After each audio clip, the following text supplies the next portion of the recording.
everyone fine. ಒಲಿಂಪಿಕ್ನಲ್ಲಿ ಭಾರತಕ್ಕೆ ಈಗ ಮೊದಲ ಮೆಡಲ್ನ ನಿರೀಕ್ಷೆ ಮತ್ತಷ್ಟು ಹೆಚ್ಚಾಗ್ತಾ ಇದೆ.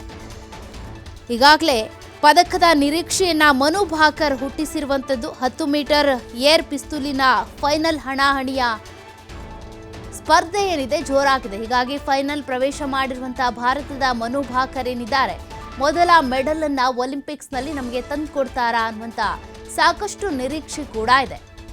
10 ಮೀಟರ್ ಏರ್ ಪಿಸ್ತೂಲ್ನಲ್ಲಿ ಫೈನಲ್ಗೆ ಪ್ರವೇಶ ಆಗಿದ್ದಾರೆ. ಹೀಗಾಗಿ ಇವರೇ ಗೆದ್ದು ಬರಲಿ ಅಂತ ಎಲ್ಲರ ಹಾರೈಕೆ ಕೂಡ. 20 ವರ್ಷದಲ್ಲೇ ಫೈನಲ್ಗೇರಿದ್ದಾರೆ ಭಾರತದ ಮೊದಲ ಶೂಟರ್.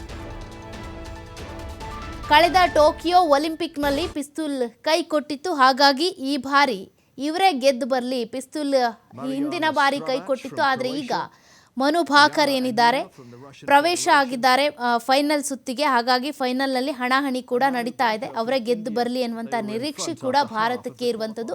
ಈ ಮೂಲಕ ಇವರು ಗೆದ್ದು ಬಂದರು ಅಂದರೆ ಒಲಿಂಪಿಕ್ಸ್ನಲ್ಲಿ ಭಾರತಕ್ಕೆ ಮೊದಲ ಮೆಡಲ್ ಸಿಕ್ಕಂತೆ ಆಗುತ್ತೆ. ಹಾಗಾಗಿ ಸಾಕಷ್ಟು ಕುತೂಹಲವನ್ನು ಹುಟ್ಟಿಸ್ತಾ ಇರುವಂಥದ್ದು. ಮನು ಭಾಕರ್ ಯಾವ ರೀತಿಯಾಗಿ ಶೂಟ್ ಮಾಡ್ತಾರೆ, ಯಾವ ರೀತಿಯಾಗಿ ಶೂಟರ್ ಆಗಿ ಹೊರ ಹೊಮ್ತಾರೆ ಅನ್ನುವಂಥದ್ದು. At Surajkund Mela grounds to join me on March 3rd, 2024 at Surajkund Mela grounds to celebrate fitness, prosperity.